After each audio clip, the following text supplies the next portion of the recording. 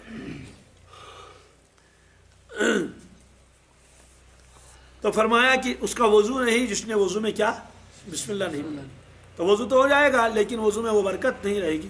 اس لیے آدمی کا مزاج ایسے ہونا چاہیے ہم لوگوں کا ہر کام میں بسم اللہ. ہر کام میں بسم اللہ والا برکت اللہ. بسم اللہ الرحمن الرحیم بسم اللہ پڑھنا چاہیے.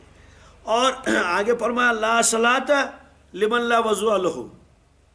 جس کا وضو نہیں اس کی نماز نہیں. جس کا وضو نہیں یعنی وضو ہے ہی نہیں آ کے اللہ اکبر کر لے رہا اس کی نماز ہی نہیں ہوگی. اور اگر وضو تھا ٹوٹ گیا تب بھی اس کی نماز نہیں.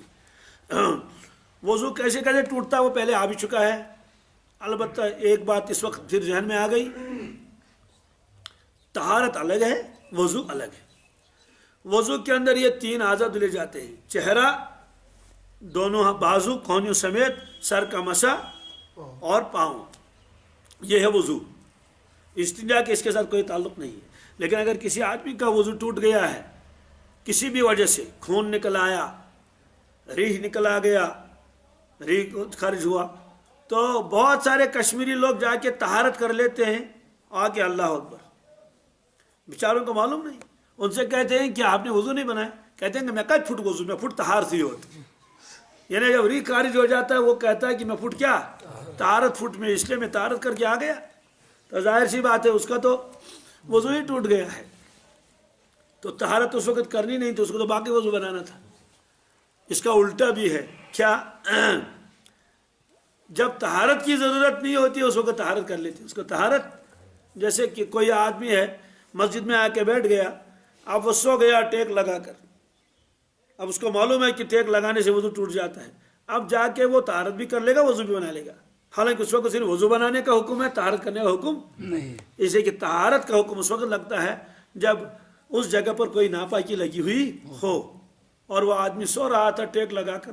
اب جب وضو بنانے کے لیے جائے گا تو طہارت کی جگہ کو دھونا نہیں ہے. اس لیے کہ وہ طہارت کی جگہ بالکل اس میں کوئی گندگی وغیرہ نہیں لگی ہوئی ہے.